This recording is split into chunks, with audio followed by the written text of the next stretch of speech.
பணத்தாசையால web series பக்கம் தாவிய நடிகைகள் யாரெல்லாம் தெரியுமா? தமன்னாவோட மாற்றத்துக்கு காரணமே இதுதான். லிஸ்ட்ல நம்ம ஃபர்ஸ்ட் பார்க்க போறது ரெஜினா. கண்ட நாள் முதல் அப்படின்ற படத்தின் மூலமா தான் இவங்க தமிழ் சினிமால அறிமுகமானாங்க. அதுக்கப்புறமா தெலுங்குலையும் இவங்க நிறைய படங்கள் பண்ணியிருக்காங்க. ரொட்டீன் லவ் ஸ்டோரி, கேடி பில்லா, கில்லாடி ரங்கா, பவர் இந்த மாதிரி படங்கள் இவங்களுக்கு ஒரு நல்ல பெயரை வாங்கி கொடுத்துச்சு. அதுக்கப்புறமா நம்ம தமிழ் சினிமால ஒரு பக்காவான ஹீரோயினா இவங்க வலம் வந்துட்டு இருந்தாங்க. அதே நேரம் ரெஜினாக்கு வில்லி கேரக்டரும் பக்காவா செட் ஆகும். அதுக்கு முக்கிய காரணமே தெலுங்கு சினிமா தான். அதுக்கப்புறமா நம்ம தமிழ் சினிமால ஒரு ரீஎன்ட்ரி கொடுத்து சக்ரா படத்துல விஷாலுக்கு வில்லியா நடிச்சிருப்பாங்க. உண்மையாவே அந்த கேரக்டரை ரொம்ப ரொம்ப சூப்பரா நடிச்சு கொடுத்திருப்பாங்க.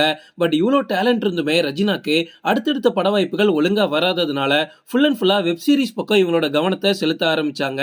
சரி, தியேட்டரிக்கல் ரிலீஸ் இனிமே நமக்கு வராது போல அப்படின்னு ஃபுல் அண்ட் ஃபுல்லா ஓடிடில மட்டும்தான் இவங்க இருக்காங்க.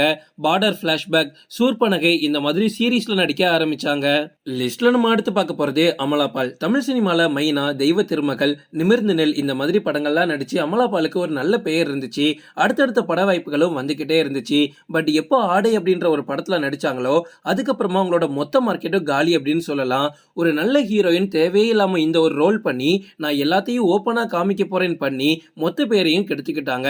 அதுக்கப்புறமா அமலா பாலுக்கு வரக்கூடிய எல்லா வாய்ப்புகளுமே ஏதோ ஒரு ஆதாயத்துக்காக தான் வந்துகிட்டே இருந்துச்சு. அதனால அமலா பால் அது எல்லாத்தையுமே தட்டி கழிச்சிட்டு இருந்தாங்க.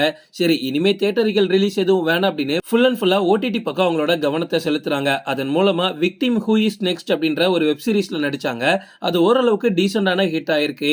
அதுக்கப்புறமா இவங்களோட ஓன் ப்ரொடக்ஷன்லயே கடாவர் அப்படின்ற ஒரு படத்தை ரிலீஸ் பண்ணாங்க. அந்த படம் உண்மையாவே நல்லா தான் இருக்கும். இருந்தாலும் அடுத்தடுத்த வாய்ப்புகள் அமலாபாலுக்கு கிடைக்காம ஒரு ஓடிடி ஹீரோயினா மாறிட்டாங்க. லிஸ்ட்ல நம்ம அடுத்து பார்க்க போறது அஞ்சலி. தெலுங்கு, மலையாளம், கன்னடம், தமிழ் போன்ற மொழிகள்ல ஒரு முன்னணி நடிகையா ஒரு காலத்துல வலம் வந்துட்டு இருந்தாங்க அஞ்சலி.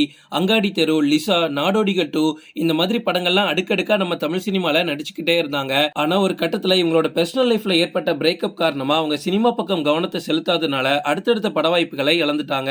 சரி, தமிழ்ல இனிமே கை கூடாது அப்படின்னு தெலுங்கு, மலையாள படங்கள்ல தொடர்ந்து நடிச்சுக்கிட்டே இருந்தாங்க. ஒரு கட்டத்துல எந்த ஒரு படமுமே இவங்களுக்கு ஒழுங்கா போகாததுனால கல்லா கட்டுறதுக்கு வேற வழியே இல்லாம வெப் சீரிஸ் பக்கம் போனாங்க. ஜான்சி ஃபால்ஸ் அப்படின்னு 2 வெப் சீரிஸ் நடிச்சாங்க.